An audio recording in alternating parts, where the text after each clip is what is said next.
Ronggo Warsito dalam buku Misteri Ramalan Jayabaya, Siapa Pemimpin Selanjutnya di Negeri Ini, kasih kita penjelasan 3 simbol yang akan menjadi pertanda munculnya Satrio Piningit.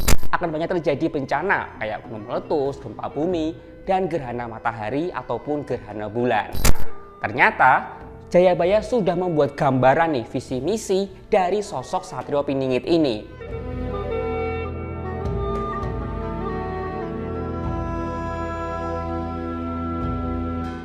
Jelang Pilpres 2024, satu pertanyaan muncul ke permukaan. Apakah sang Satrio Piningit sudah menampakkan wujudnya?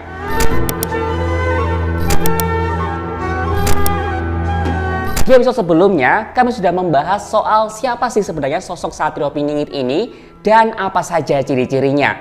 Kalau sedulur Prayuta Lakon belum nonton episode sebelumnya, cek di sini ya, atau bisa juga lewat tautan yang sudah kami cantumkan di kolom deskripsi. Kami sudah bahas kalau Satrio Piningit ini adalah sosok yang akan membawa Nusantara masuk ke masa kejayaan. Lalu kita juga tahu kalau Satrio Piningit ini punya watak yang tegas, tidak membeda-bedakan perlakuan dengan semua orang, adil, serta komunikasinya kadang diselingi dengan candaan.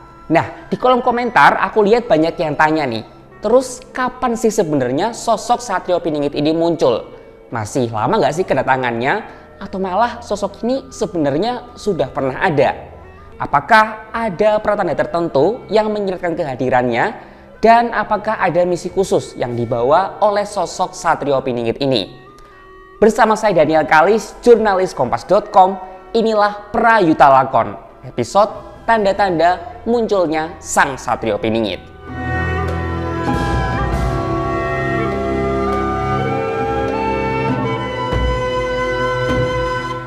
Disclaimer dulu ya, penjelasan soal tanda-tanda munculnya sang Satrio Piningit ini adalah hasil rangkuman dari berbagai sumber.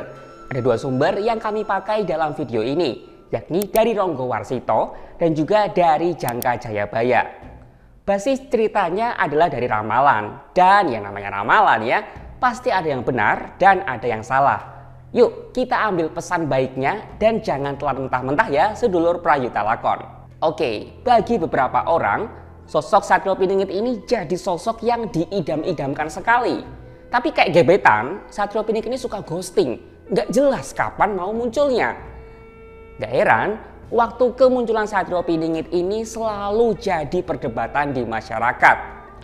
Beberapa kelompok masyarakat sempat menduga sosok ini tuh akan muncul pada tahun 2006 karena waktu itu terjadi letusan Gunung Merapi di Yogyakarta.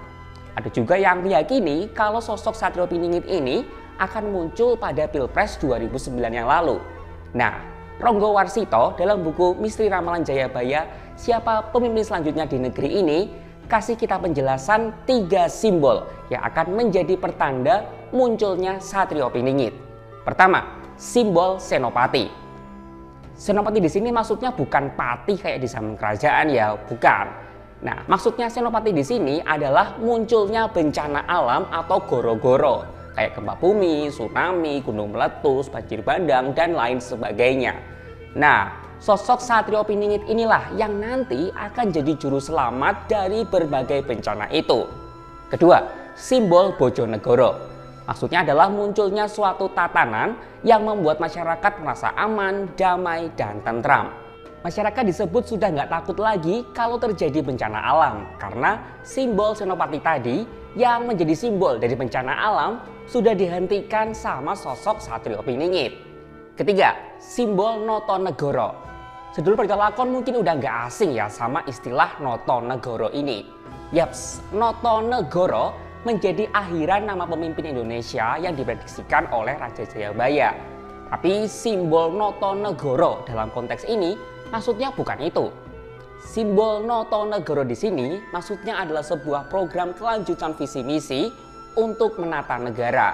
Nah, kata Ronggo Warsito, tugas dari Satrio Piningit bukan hanya menyempurnakan golongan lahir raja, tapi juga kehidupan batin. Maka untuk mewujudkan itu akan ada keseimbangan nih antara manusia, leluhur, dan binatang. Selain 3 simbol itu, Ronggo Warsito juga menuliskan secara lebih rinci tentang situasi zaman sebelum hadirnya Satrio Piningit di Serat Kolotido yang tertuang dalam Serat Centini jilid 4 pupuh 257 dan 258 karya Susuhunan Pakubuwono V. Sebenarnya kalau kita baca ya, di bagian itu ada 22 bagian, tapi di sini aku ambil beberapa aja ya.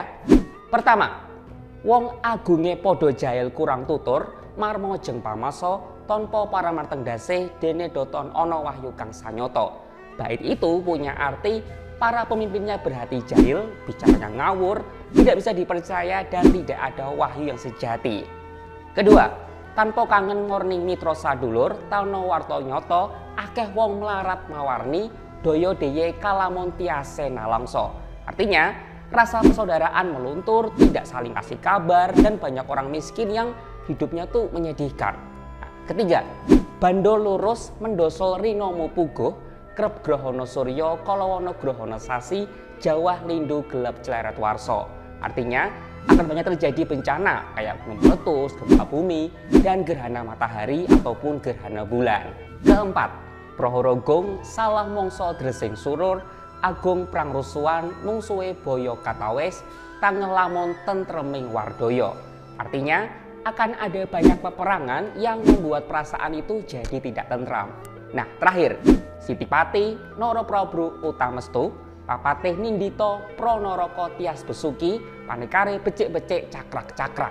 Artinya, para pemimpin yang suka ngomong kalau semua itu berjalan baik padahal cuman buat nutupin keadaan sebenarnya.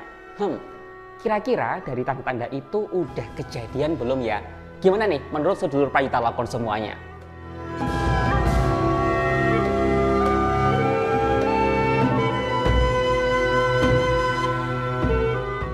Sedulur Payita Lakon pernah kepikiran nggak sih kalau misal nih Satrio Piningit itu beneran datang yang entah kapan, itu mau ngapain sebenarnya? Apakah cuman sekedar memimpin aja atau ada hal lain yang mau dia lakukan? Ternyata Jayabaya sudah membuat gambaran nih visi misi dari sosok Satrio Piningit ini. Wih buset, udah kayak capres beneran ya, ada visi misi segala.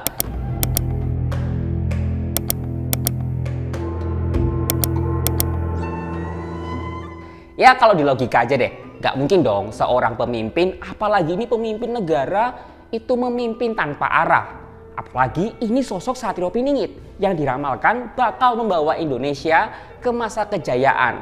Pastilah ya sosok ini punya visi misi yang kalau dulu misalnya di era Orde Baru itu dikenal sebagai Garis Besar Haluan Negara atau GBHN.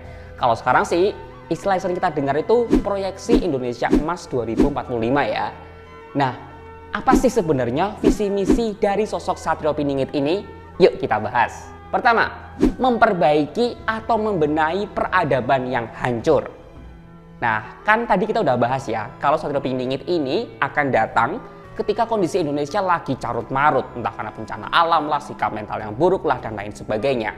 Nah, sosok Satrio Piningit ini bertugas untuk mengatasi semua carut-marut itu. Bahkan visi misi pertama ini disebut tidak bisa ditawar dan merupakan prioritas yang harus diutamakan. Soalnya keberhasilan menuntaskan peradaban yang hancur itu akan berpengaruh terhadap keberhasilan visi misi lainnya. Nah, konkretnya Satrio Piningit akan melakukan 3 tindakan, yaitu 1. Memperbaiki hubungan antara satu manusia dengan manusia lain, termasuk konflik antar ras dan golongan. Kedua, memperbaiki hubungan manusia dengan alam. 3. Memperbaiki suasana kebatinan masyarakat Indonesia. Nah, itu tadi visi misi pertama dari sosok Satrio Piningit. Visi misi kedua adalah membentuk tatanan kehidupan. Tapi kalau ngomong tatanan kehidupan kok jadi inget ini ya. Prinsip poin dunia ini harus ditata kembali dan kita memasuki dunia 3. Canda guys. Bukan Lord Rangga ya maksudnya. Jadi tatanan kehidupan di sini maksudnya adalah tatanan masyarakat dalam berbangsa dan bernegara. Satrio Piningit membaginya jadi 3 nih, berdasarkan kelas masyarakatnya. Pertama, tatanan tingkat bawah atau di tingkat masyarakat. Nah, pada tingkat ini, tatanan yang dikehendaki berlandaskan pada prinsip Insun Rahayu Boloreo Waluyo alias kehidupan masyarakat yang guyup, bahagia, dan penuh kemuliaan. Kedua, tatanan pada tingkat pamong praja alias pemerintahan. Nah, kalau di tingkat ini, Satrio Piningit akan membentuk tatanan dengan prinsip sebondo serikso, sebebot sepihanean. Artinya, memberikan keadilan yang menyeluruh dalam segi kemanusiaan. Keadilan ini jadi dasar untuk mencapai kemakmuran. Jadi kalau pemerintahnya nggak adil, ya jangan harap masyarakatnya bisa jadi makmur. Yang terakhir adalah tatanan kehidupan di tingkat raja atau presiden. Nah, kalau di tingkat yang ini, para pemimpin harus berlandaskan pada prinsip swarga mani loka, alias keadaan yang aman, nyaman, dan tentram layaknya di surga. Nah, sedulur Payudha Lakon, itu tadi visi misi dari sosok Satrio Piningit. Udah bisa menang pilpres belum ya pakai visi misi itu? Nah, itu tadi cerita tentang tanda-tanda zaman menjelang munculnya Satrio Piningit, juga visi misi yang dibawanya. Akhir kata, tak bijak rasanya kalau kita cuma nunggu sosok Satrio Piningit datang tanpa berbuat apa-apa. Alih-alih menunggu sosok Satrio Piningit, kita bisa bergerak untuk memajukan negeri ini lewat bidang yang kita geluti. Karena kontribusi bagi Ibu Pertiwi tak harus dengan menjadi pemimpin negara, tapi juga lewat hal kecil yang kita lakukan bagi lingkungan sekitar. Dan menjelang Pilpres 2024, mari kita ciptakan pesta demokrasi yang aman, nyaman, dan tentram. Sekian Payudha Lakon episode kali ini. Saya Daniel Karlis, jurnalis Kompas.com. Sampai jumpa di episode berikutnya.